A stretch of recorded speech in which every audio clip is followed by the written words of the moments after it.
Hello और welcome student, स्वागत है मेरे नए चैनल करण सर फार्मा क्लासेस में, जहां पर मैं आपको बहुत ही इजी और सिंपल वे में फार्मा से जुड़ी हुई जानकारियां देता हूं। और आज हम बात करेंगे फार्मा एमएनसीज के बारे में। फार्मा एमएनसीज का फुल फॉर्म होता है फार्मास्यूटिकल्स मल्टीनेशनल कंपनीज। तो ये क्या होती हैं, क्योंकि इससे रिलेटेड काफी कंफ्यूजन बना होता है, तो ज्यादा समय नहीं गवाते और मैं आपको बताता हूं कि मल्टीनेशनल कंपनीज का मतलब होता है वो कंपनीज या वो फार्मा इंडस्ट्रीज जो अपना प्रोडक्ट जो है वो विदेशों को सप्लाई करती हैं।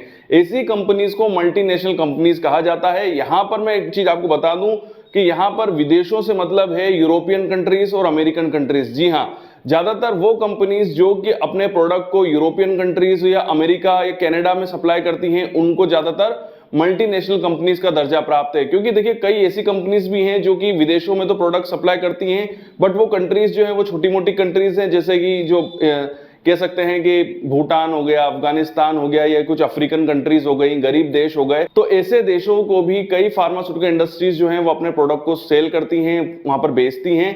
बट उनको बेसिकली अगर बोला जाए तो उनको मैं मल्टीनेशनल कंपनी नहीं कहूंगा, उनको ही मल्टीनेशनल कंपनी कहूंगा जो अपने प्रोडक्ट्स को या तो यूरोपियन कंट्रीज में या तो अमेरिकन कंट्रीज में सेल करती हैं। उसका रीजन मैं आपको बताता हूं कि वो मल्टीनेशनल कंपनीज क्यों कहलाती है। क्योंकि अगर आपको अपना प्रोडक्ट यूरोपियन कंट्रीज और अमेरिकन कंट्री में सेल करना है तो आपको उनकी गाइडलाइन को फॉलो करना होगा, यूएस एफडीए को फॉलो करना होगा, सीजीएमपी को फॉलो करना होगा, और वहां पर जो वर्किंग कल्चर होता है वो उस कंट्री के हिसाब से ही होता है, जिससे कि वहां पर काम करने वाले जो भी लोग होते हैं उनको काफी कुछ सीखने को मिलता है, क्योंकि वो उस कंट्रीज के हिसाब से काम करते हैं। मल्टीनेशनल कंपनीज में काम करने का सबसे बड़ा फायदा यह होता है कि जो मल्टीनेशनल कंपनीज होती है वहां पर जो वर्किंग कल्चर होता है वो प्रॉपर तरीके से उसी कंट्री का होता है जहां पर उनका प्रोडक्ट सप्लाई हो रहा है। एग्जांपल के लिए अगर कोई मल्टीनेशनल कंपनी है जिनके प्रोडक्ट्स अमेरिका में सेल हो रहे हैं तो यूएस एफडीए को फॉलो करेंगे, वहां पर जो वर्क करने का प्रोटोकॉल्स होगा वो यूएस एफडीए के हिसाब से होगा, और वहां पर समय समय पे यूएस एफडीए के ऑडिट भी होते हैं। ऑडिट का मतलब होता है कि यूएस एफडीए से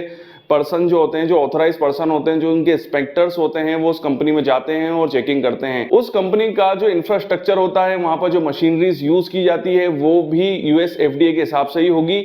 मतलब वहां का जो इंफ्रास्ट्रक्चर होगा वो काफी डेवलप्ड होगा, क्योंकि मैंने आपको बताया कि वहां पर यूएस एफडीए का समय समय पे इंस्पेक्शन आता है, जिसकी वजह से उनको उनका वर्किंग कल्चर तो रखना ही पड़ेगा, साथ ही साथ उनको वहां का इंफ्रास्ट्रक्चर भी यूएस एफडीए के हिसाब से मेंटेन करना होता है। ये जो कंपनीज होती हैं, खासकर जो मल्टीनेशनल कंपनीज होती हैं, यहाँ पर जो इनकी ग्रोथ होती है काफी अच्छी होती है, क्योंकि इनके जो प्रोडक्ट्स होते हैं वो यूरोपियन कंट्रीज और अमेरिकन कंट्रीज में सेल होते हैं। तो इनका जो प्रॉफिट होता है वो डॉलर्स और यूरोस में होता है, जिससे कि इन कंपनीज को सेल भी काफी अच्छी होती है, आमदनी काफी अच्छी होती है और इनकी ग्रोथ भी काफी तेजी से होती है। इसीलिए यहाँ पर जो काम करने वाले लोग होते हैं उनकी सैलरी भी काफी अच्छी होती है। और एक चीज मैं आपको बता दूं कि अगर आप अपना कैरियर मल्टीनेशनल कंपनी से स्टार्ट करते हैं, या अगर अब अपनी कंपनी, अगर आप जिस भी कंपनी में भी काम कर रहे हैं और इसके बाद अगर आप मल्टीनेशनल कंपनी में जाके काम करेंगे तो वहां पर आपको काफी कुछ सीखने को मिलेगा, वहां पर इंफ्रास्ट्रक्चर आपको अच्छा मिलेगा, जिससे कि आपके ही स्किल में डेवलपमेंट होगा और आपकी नॉलेज में भी ग्रोथ होगी।